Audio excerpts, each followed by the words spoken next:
clock is ticking fast. Mas lumalapit na ang point of no return kung maabot natin ang 1.5 degrees global warming, pag-init ng mundo. Noong kamakalawa, umabot na tayo ng 53 degrees sa Dagupan City. At hanggang ngayon, Mayo na ang init. Sabi ng mga experts, 9 na taon na lang at maaabot natin ang 1.5 degrees kung walang radical change na mangyayari. Hindi natin maiiwasan ang pag-init ng mundo kung hindi magbago ang ating lifestyle at ang ating buhay na nagko-contribute sa global warming. Suriin natin ang ating sarili. Malaki din ang pagkukulang ng mga pamahalaan at ng mga businesses. That for them, it is business as usual. Kahit na naramdaman na natin ang pag-init ng mundo, profit pa rin ang hinahanap. Nakikita sila. Baliwala po ang perang kikitain kung sira naman ang mundo natin. Tinanggal pa ng ating presidente ang moratorium on mining activities na inilagay upang huwag tuluyang masira ang ating kagubatan at mawala ng lupang ninuno ang mga katutubo.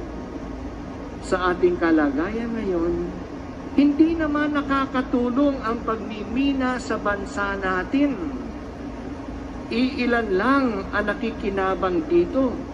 At iyan ay mga dayuhan pa kasi highly extractive and destructive ang mining dito sa ating bansa. Wala naman tayong industriya na gagamit sa mga minerals na kinuha sa ating mga lupain.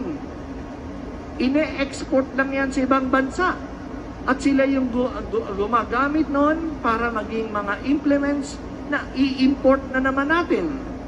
At alam naman natin, mahina ang ating DENR sa pagmomonitor ng mga mining activities na ito. Ang pagmimina din ang isang dahilan ng pagkasira ng mga communities, ng mga lumad at ng mga mahihirap. Magkakaroon na naman ng maraming human rights violations at red tagging sa mga leaders na mga katutubo, mga magsasaka at mga mangingisda na tumututol sa mining na ito kasi nakakasira sa kanilang kabuhayan. Magiging mapanganib na naman ang buhay ng mga environmentalists. Ay, ang gobyerno natin. Mas pinapanigan pa ng mga pulis at ng mga military ang mga dayuhang mining companies kaysa sa mga mahihirap natin at mga tagapangalaga ng kalikasan. Talagang kailangan nila ng pera para sa eleksyon. Ang mga big mining firms ay namumudmud yan ng pera para makakuha lang ng mga permits. Ngayong Laudato Si Week, maging mulat tayo sa nangyayari sa ating kalikasan at magbago nawa ang ating ugali at pananaw alang-alang sa ating mundo. Sa misang ito, ipagdasal natin na bigyan tayong lahat ng pagmamahal at pagmamalasakit para sa magandang mundo na ibinigay ng Diyos sa atin, na magkaroon tayo ng ecological conversion. Totoong papunta tayo sa langit, pero habang hinahangad natin na pumaroon tayo sa langit, huwag nating pabayaan ang mundong ito kung nasaan tayo ngayon. Titirhan pa ito ng ating mga anak at mga apo. Amen. Anong klaseng mundo ba ang iiwan natin sa kanila? Halong napalawak ng social media, sana makita natin na hindi lang tayo tagapagtanggap ng balita. We are not just passive receivers. Tayo rin ay tagapagbalita at tagapagbahagi ng balita. Kaya magandang balita ang ibinibigay sa atin.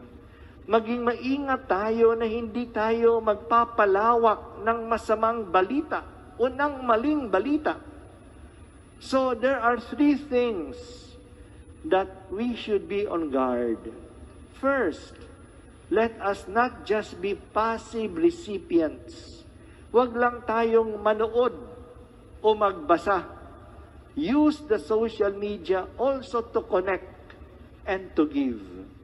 Pangalawa, let us choose well what we receive. Huwag natin lasunin ang ating isip at damdamin sa mga mali, mga mahalay at mga masamang mensahe. At pangatlo, gamitin natin ang social media upang magbahagi at magpalawak ng magandang balita. We should be missionaries by our fingertips. Matutupad natin ang huling habilin ni Jesus na humayo tayo sa buong mundo at sa social media na aabot natin ang buong mundo at ipahayag ang mabuting balita kahit na mula sa bahay. Nakikita niyo po yung map. Ito po ang South China Sea. Ito po ang bayan namin ng Candelaria. Ito po, kung titignan niyo ito, ayan, siguro ang artificial island na ginawa ng China.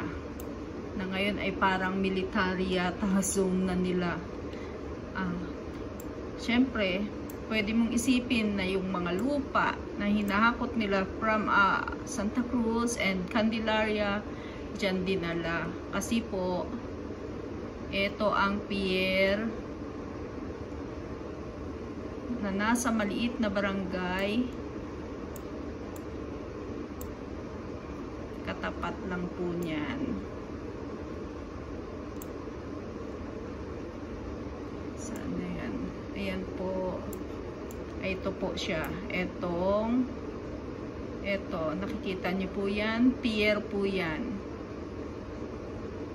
Diyan po nila, yung mga truck na nanggagaling sa mga bundok, diyan po nila dinadala yung mga hinahakot nilang lupa. At dito po kinakarga. Sa ngayon, wala pong barko ako nakikita. Ito po ay Google Earth ang ginagamit ko. Ito po yung mga lupa po yan. Napakalaki na ng tambak nila dyan. Mga palayan po yan dati na tinambakan nila malapit sa tabing dagat po yan. Malalim po yan dyan sa amin kaya nakakalapit ang mga barko. Kasi ito yung bukana ng dagat. Ito po ang Candelaria, Zambales. Ngayon po, ang mga tao dito ay tumututol sa pagmimina, na minahin. Dahil naman po, hindi naman po talaga maganda ang mining. Wala naman po talagang safe na mining. Kahit na ano pang sabihin nilang responsible mining. Ano po nangyari sa bayan ng Santa Cruz? Tignan nyo po. Ang bayan ng Santa Cruz, ayan po sila. O kitang-kita sa Google Earth. This is Santa Cruz. Ang Santa Cruz po ay napakayaman. Nung araw, diyan po kami nangungumpras, pati mga katabing bayan ng Pangasinan, diyan din po. Kasi marami po mga negosyo diyan. Yan din po Santa Cruz, ang rice granary ng Zambales nung panahon. Ngayon, wala na. Kasi yung mga palayan po sa Ginabon, sa Gisgis, natambakan na ng mga laterite, mga putit. Kayo na po mag-research. Ngayon po, Candelaria ang kanilang sinisira. May mga ilang LGUs po kami na pumapabor sa mining. Kahit na tumututol ang mga constituents. Ito po yung Candelaria. Maganda pa siya, pero may mga part na po dyan na kanilang kinakalbo. Malaki po, yun sa may duplak. Hindi lang ako sure kung nasaan banda rito. Na makaka-apekto po na malaki sa amin. Lalo sa mga magbubukid namin. At sa mga barangay na mabababa. Tabing dagat. Ito pong Lawis, Yamot, Binabalyan, yan Dampay. Kasi dyan po dadaan ng tubig. Pagka dati-rati hindi naman kami binabaha. Pati itong Katol, ng mga nakaraan po, lalim ng mga tubig dyan. Sabagay, global warming na nga.